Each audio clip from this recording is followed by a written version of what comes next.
chapitre 14, verset 16.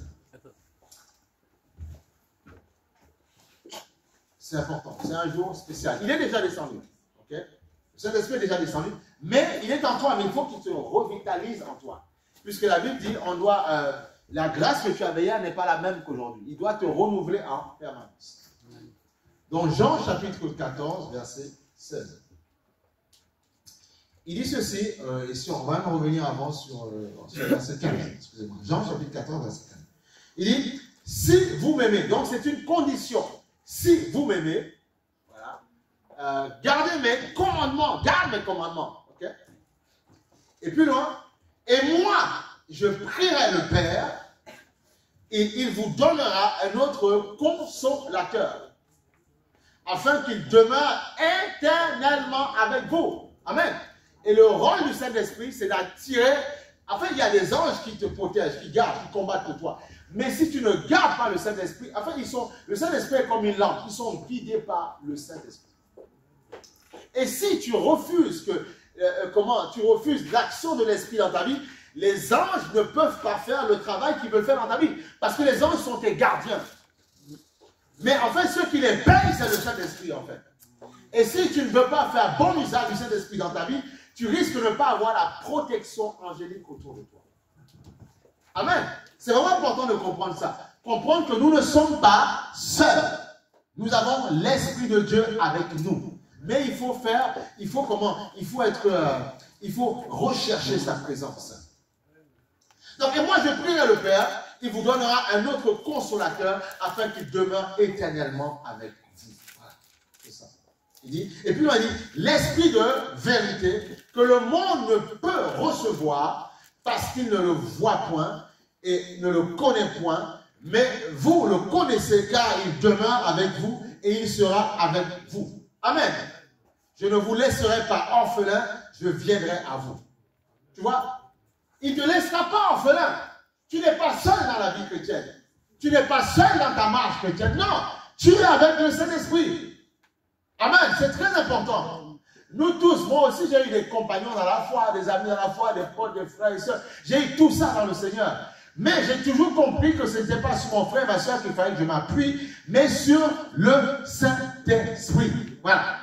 À la fin du culte, comme ça, quand ça se terminait, je sentais la présence sur moi. Je dis, Seigneur, waouh, si mon frère sait ce que je vis, tu vois. Et c'est lui qui m'a aidé jusqu'aujourd'hui. Ce n'est pas mon frère et ma soeur, je fais avec, je manifeste amour, on fait une agape, il n'y a pas de souci. Mais n'oubliez pas, la vraie relation doit se développer avec le Saint-Esprit.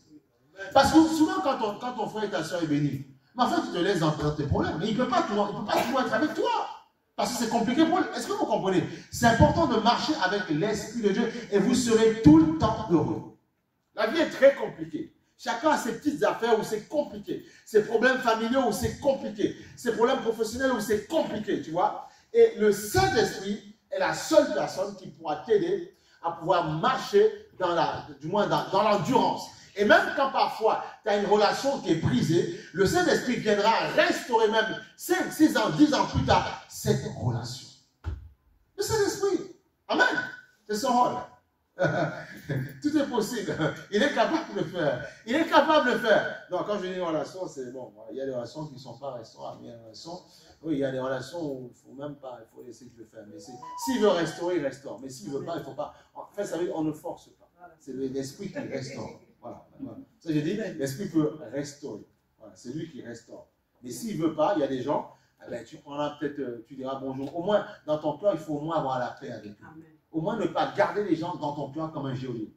Après, c'est l'Esprit qui fait. Okay? Dieu sait qu'il y a parfois des actes qui ont été posés, mais très durs avec certaines personnes. Il sait que vous ne pourrez pas vivre ensemble. Il le sait, le Seigneur. Mais au moins que tu sois dans la paix. C'est ce qu'on demande. Au moins que tu sois dans la paix. Même si tu n'iras pas en vacances avec la personne, mais au moins sois dans la paix. Voilà. Dis, je pardonne à cette personne et être tranquille. Amen. C'est surtout ça que Dieu veut. Après, les relations physiques, c'est Dieu qui les fait. Voilà, c'est comme ça. Mais on ne force, c'est vrai, effectivement, on ne force pas. Mais Dieu sait comment il va restaurer chaque chose. Voilà. Très important. Donc, on voit le Seigneur, il marque dès le départ en disant, vous ne serez pas seuls, je vous envoie un consolateur. Le Saint-Esprit. Ok?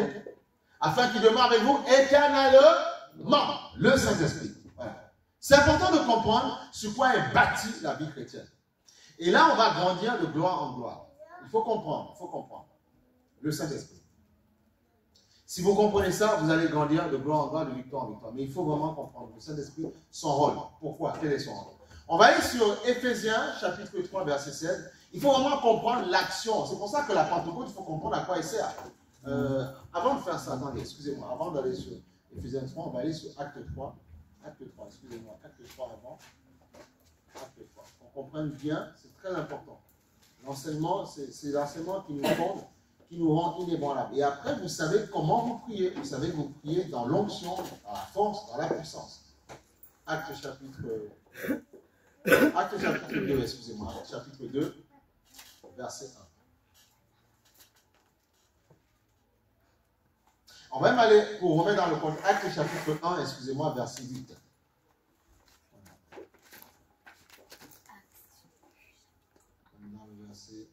C'est vraiment ça, c'est vraiment l'étude biblique qu'il faut prendre le temps de construire, de comprendre ce qu'il exprime. Je veux vraiment que tu parles de ce matin avec vraiment cette connaissance du Seigneur. Acte chapitre 1,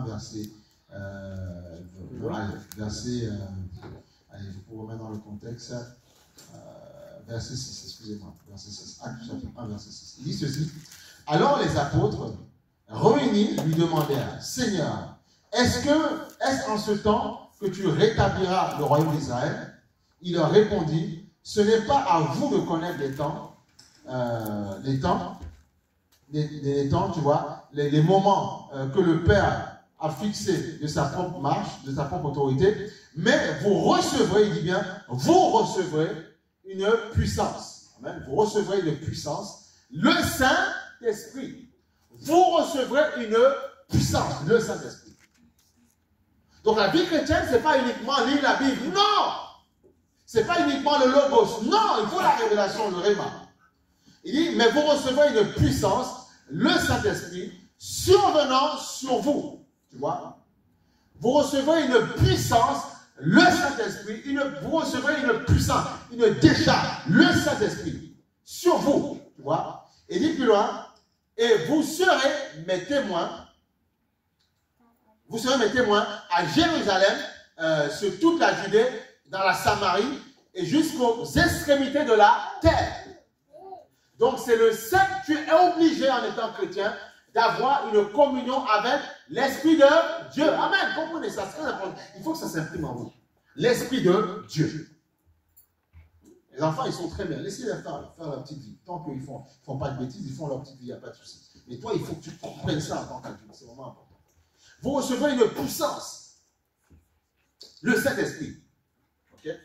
Et il dit en vous, et c'est lui qui va vous permettre d'être témoins dans toute la Galilée et dans toutes les extrémités de la terre.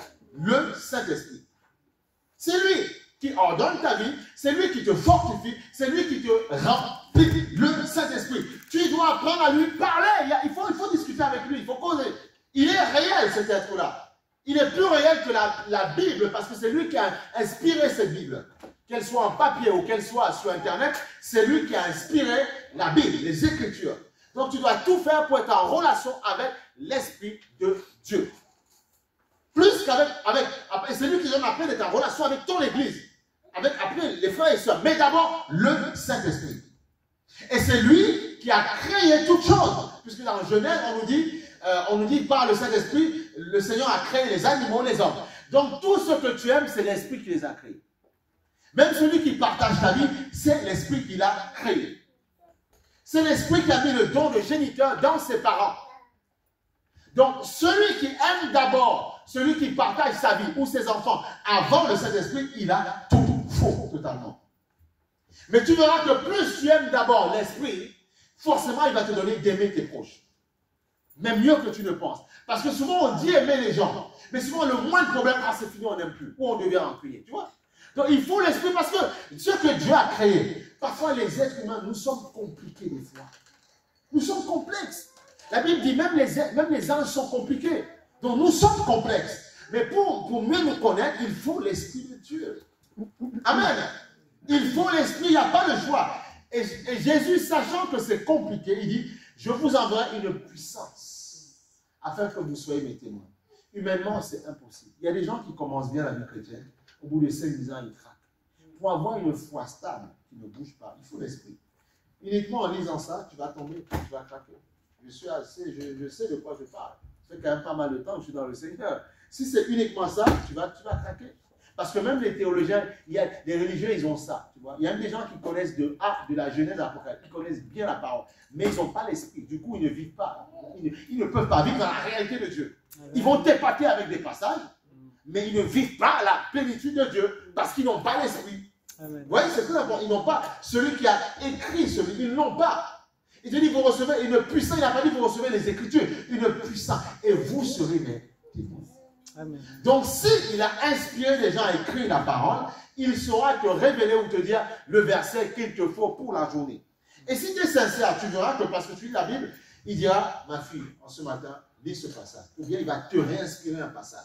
Il va te dire, médite sur ce passage. Parce qu'il sait que c'est ce que tu as besoin, peut-être après avoir reçu un message compliqué sur WhatsApp ou par SMS ou par téléphone. On t'a peut-être bombardé la tête. Il sait quel passage il faut lire avant peut-être l'appel. Parce qu'il sait que même quand on va t'écrire, même quand ça va être dur, hein, parce que tu as pris le temps de te remplir, justement, d'écouter, de méditer le passage qu'il t'a donné, ça ira beaucoup mieux, tu sauras gérer la situation compliquée. Voilà pourquoi il nous faut l'Esprit, il nous faut absolument l'Esprit de Dieu. Il te faut l'Esprit. Et après, tu sauras aimer les autres. Mais ça, c'est pas vrai. Tu peux me dire ce que tu veux. Pasteur, tu ne me connais pas. J'aime beaucoup, c'est ce que tu dis. Mais la vie va t'apprendre la réalité. Et parfois, tu vas être face à des gens, mais tellement compliqués. Tu ne sauras pas. Tu vas aimer, mais face à la difficulté, face à la dureté, tu vas dire, c'est bon, terminé, je prends ma décision et puis c'est tout. Et ce sera dommage. C'est pour ça qu'il faut l'esprit. Pour que même si tu te mets un petit peu en colère, tu te reprennes, tu dis, bon, allez, c'est bon. On s'arrange, je suis quand même un adorateur, il faut aller dans le droit chemin. Tu vois, c'est ça. Mais il faut l'esprit et il faut une communion avec quelqu'un pour parler avec lui en permanence. Parce que parfois, tu as envie de parler en fait à ceux que tu aimes bien, mais tu dis, mais écoute, ton histoire, c'est trop compliqué, tu me fatigues. Tu vois, parfois, il ne veut pas t'écouter. Mais si tu es en communion avec l'esprit, H24, il t'écoute. Tout le temps, il t'écoute.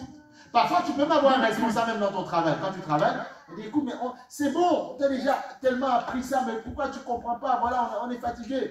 Je connais quelqu'un qui travaille dans un poste, on lui a dit maintenant, on a arrêté sa mission. Pourquoi? Parce qu'on dit qu'elle n'est pas autonome. Tu vois, c'est compliqué. Tu vois, c'est compliqué. Mais pourquoi? Parce que alors que quand tu as la communion avec l'esprit, qu'est-ce que l'esprit va faire? Il va te parler en permanence. Lui, il va te défendre devant tes responsables. Il va te défendre devant ta famille. Il va prendre le temps de t'enseigner. Il va t'écouter. Les hommes, parfois, on n'est pas patient. Hein. Pour qu'un homme ou une femme soit patient, il faut vraiment qu'il soit revêtu de l'esprit. Parce que tu peux te dire, tu te dis être patient. Mais en fonction des combats, en fonction des situations, parfois tu perds patience. La patience a des limites. Mais Dieu, il dit, il a tellement aimé le monde qu'il a donné son fils afin que nous le périssions. Amen. Ce matin, j'ai envie que tu aimes le Saint-Esprit. Que tu te passionnes de cet être-là. Amen. Que tu chéris cet être-là. Un homme et une femme va te faire les yeux doux. Mais c'est un être humain, tu vois. Il ne peut pas totalement t'aimer. C'est pas vrai. C'est faux. Parce qu'il a ses complications à lui. Amen. Est-ce que vous me suivez? L'Esprit de Dieu va t'aimer de manière langoureuse. De manière mielleuse, l'Esprit de Dieu, lui seul. De manière douce, il va t'aimer. Il va te comprendre. Même parfois, les gens peuvent dire, mais toi, tu es trop difficile, tu es compliqué. Mais oui, parce que humainement, c'est les relations humaines. Parce que nous sommes des humains. Mais l'Esprit de Dieu son amour il va tellement t'aimer. Il saura t'écouter. Il saura te dire, fais un petit effort par là. Laisse-toi aimer par les autres. Ainsi de suite. Et son amour sera tellement fort, tu vas te laisser imprégner. Tu vas te laisser imprégner. Amen. C'est ça. Aime le Saint-Esprit en ce matin. Aime-le, chéris-le. Donc tu vois, il dit, vous recevrez une puissance. Et vous serez mes témoins. Parce qu'il sait que sans lui, tu ne peux pas être son témoin. Parce qu'il sait que les combats de la vie vont t'arrêter. Il y a parfois des frères qui étaient zélés, très chrétiens, zélés. Dieu leur a donné, bon, ils ont prié, Dieu a donné quelqu'un, et bam, ça a tué leur foi. Tu vois? Alors que, quand Dieu veut te donner quelqu'un, tu dis, Seigneur, je veux que cette personne te cherche et t'aime comme moi je t'aime. Il faut demander ça au Seigneur. Pour votre protection. C'est très important. Parce que le but, c'est quoi? Le but, c'est pas de faire sa foi. Qui veut faire la foi? On n'a pas envie d'aller en enfer. Tout le monde veut être sauvé quand même. Le mariage, tout ça, ou bien la bénédiction, le travail, c'est juste c'est la conséquence de l'amour que tu as pour lui. Il te donne, voilà, pour ton cheminement sur la terre. Parce qu'on aime bien être accompagné, on aime bien la présence des gens. Il le sait, le Seigneur, voilà, il te donne quelqu'un et puis la vie est belle. Voilà. Mais tu dois prier pour que cette personne-là aime Jésus. Amen, c'est très important. S'il n'aime pas Jésus, tu as le droit d'être patient et d'attendre. Il faut qu'il aime le Seigneur. C'est très important pour votre protection à vous. C'est le conseil qu'on donne. Après, tu fais ce que tu veux. Mais il faut vraiment qu'il soit... Demandez au Seigneur quelqu'un, si vous êtes dans cette quête, demandez quelqu'un, Seigneur, je veux quelqu'un, mais qui t'aime. C'est important. Amen. Conseil de pasteur. Gratuit. Voilà. On va aller maintenant sur Acte chapitre, voilà, vous recevez une puissance, on l'a déjà vu tout à l'heure, et vous serez jusqu'à l'extrémité de la terre. Et le Saint-Esprit est là pour nous aider, pour nous permettre d'avancer. Éphésiens chapitre 3, verset 16. Éphésiens 3, 16. Ça va, tout le monde va bien? Dans la pêche? Dans la pêche. Il ne faut pas... L'esprit, il faut l'amener là. Quand vous venez dans l'église, il faut tout faire pour être totalement disposé dans le Seigneur. Disposez-vous totalement. Ce que vous allez faire après, c'est une chose. Nous tous, moi aussi, j'ai des obligations après. Mais quand tu es là, prends le temps. Ne sois pas venu pour rien. Dis, Seigneur, je vais me disposer. C'est vrai que j'ai des choses, je pense à ça, à gérer, mais je prends le temps avec toi. Faites-vous du bien, bien aimé, amen. Faites-vous du bien. Faites-vous du bien. Il y a des gens, quand ils vont en thalassothérapie, pour se faire du bien, ils laissent qu'on les gomme le corps, on les frotte, tout ça. Tu vois, ils prennent le temps, ils se disent, ils payent, allez-y, faites-moi du bien. Ce qu'on appelle le bien-être. Tu vois, ils aiment ça. Bon, c'est la même chose quand tu viens à l'église. L'église, c'est un lieu où Dieu veut te parler. Dieu veut te dire qu'il t'aime. Amen. Ce n'est pas un lieu où on est... Oh non, c'est un lieu où Dieu veut te dire qu'il t'aime.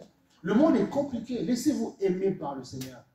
Prenez le temps, disposez vos âmes. Laissez l'enseignement rentrer en vous. Et ça va être plus simple, vous allez mieux gérer. Et il vous donnera la pensée qu'il faut pour gérer la situation qu'il faut. Et vous n'allez pas vous énerver au téléphone avec les gens. Non, ça va être tout. Vous savez que quand on se met en colère, même les scientifiques le disent, pour redescendre à l'état émotionnel normal, il vous faut parfois plusieurs heures. Et les gens, n'étant pas descendus totalement de la colère, la désescalade, ce qu'on appelle l'escalade, eh bien, colère sur colère, après ils explosent. Parfois, si tu te mets en colère pendant 1 heure, parfois il te faut, je ne sais pas, il te faut au moins 7, 10, même parfois 7 heures pour totalement ne pas garder le stigmate. C'est des recherches scientifiques. Tu vois? C'est pour ça que je dis, ne vous couchez pas avec la colère. Donc dispose-toi, laisse l'esprit te former, t'enseigner, te faire grandir. Et tu vas voir, tu sortiras d'ici rempli. Laisse-le te vider totalement. Éphésiens chapitre 3, verset 16. Il dit, le Seigneur dit ceci, afin qu'il vous donne, selon la richesse de sa gloire, d'être puissamment fortifié par son esprit dans l'homme intérieur. Donc on voit dans quelle dimension l'esprit veut te remplir. Dans ton esprit. Ok? Pas dans ta chair. Dans l'esprit. Parce que c'est l'esprit qui fortifie un homme. L'esprit, si tu veux, est l'antenne qui te permet de vivre. Toi et moi, le jour où l'esprit s'en va, c'est fini. En fait, ton esprit, ton vase, Dieu dit il faut qu'il vous fortifie puissamment dans l'homme intérieur, qui est ton esprit. Le jour où ton homme intérieur s'en va, c'est fini. Toi et moi, on va nous enterrer tranquillement. Tu vois? Mais ton esprit, qui est ta vie, parce que tu as été créé pour un but spécial sur la terre et tu dois l'atteindre.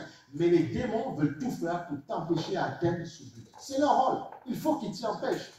Alors ils vont mettre des conflits dans la famille. Ils vont mettre des autorités familiales. Ils vont mettre des combats.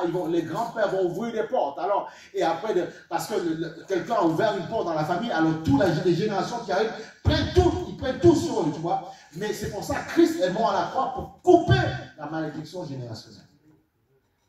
Mais tu dois accepter, il a coupé, mais il a besoin que tu engages ta foi, okay, pour pouvoir que l'onction qu'il veut te donner puisse descendre dans ton homme intérieur. Okay? C'est très important. Ce que là, tout ce qu'on a là, ce n'est que de la chair. Un jour, ce qui est toi sortira. Et tu diras, waouh, c'était ça, alors j'étais vraiment ça. Alors, la Bible dit, on le verra tel qu'il est. Oui, bien aimé, nous sommes des esprits dans les corps. que tu sois noir, blanche, noir, peu importe ta couleur de peau, tu es un esprit. Même si ton corps vieillit, ton esprit ne vieillit pas, tu vois. Et cet esprit va sortir un jour et va rencontrer son Dieu à nouveau. Et c'est cet esprit que Dieu veut fortifier par le Saint-Esprit. Amen. Afin d'être plus que vainqueur et afin d'accomplir de grandes choses sur la terre. Parce que tu dois accomplir de grandes choses sur la terre. Tu dois accomplir de grandes choses sur la terre. Tu dois, mais si tu le fais charnellement, tu vas craquer. Parce que souvent, on nous dit, oui, mais si tu es de tel pays, telle nationalité. Alors, on nous attache par rapport à nos couleurs de peau, on nous lie à un pays tel. Tu vois, et les gens nous jugent en fonction de ça. Alors que si toi, tu as compris que tu es un esprit, tu n'es plus ça. Au contraire, tu deviens un libérateur pour le pays dans lequel ton pays d'origine. Tu deviens un libérateur. Et tu vas démontrer aux gens que vous pensez ça de nous. Je ne vous en veux pas, mais par l'Esprit de Dieu, celui qui nous a créés, je suis un enfant de Dieu et tu vas changer les choses. Dieu veut que les chrétiens changent les choses. Tu dois changer les choses. On a besoin de chrétiens qui sont positionnés dans les hauts lieux. On a besoin de ça. Amen. On a besoin de ça pour changer la face du monde. Pourquoi? Parce que le diable a déjà pollué. La Bible dit, le monde entier est sous la puissance de l'ennemi. Le diable a pollué l'atmosphère. Donc vous, ne vous soyez pas, comment vous dire? Ne vous dites pas, oui, je veux que mon pays change. Mais toi, qu'est-ce que tu fais à ton niveau? À ton niveau, c'est comprendre qui tu es. Je suis un enfant de Dieu. Et avec l'onction que tu as, tu dois montrer l'exemple. Déjà au niveau de ta famille, tu montres l'exemple. Tu es celui qui amène la paix, celui qui veut qui est la paix, celui qui veut gérer, celui qui veut amener la solution dans sa famille. Tu dois être cette personne déjà. Et au fur et à mesure que tu vas gagner le combat dans ta propre famille, tu pourras maintenant aller dans d'autres lieux, chez tes amis et dire, moi j'ai reçu dans ma famille, ça peut marcher. Pourquoi? Parce que je me suis appuyé sur Jésus par le Saint-Esprit.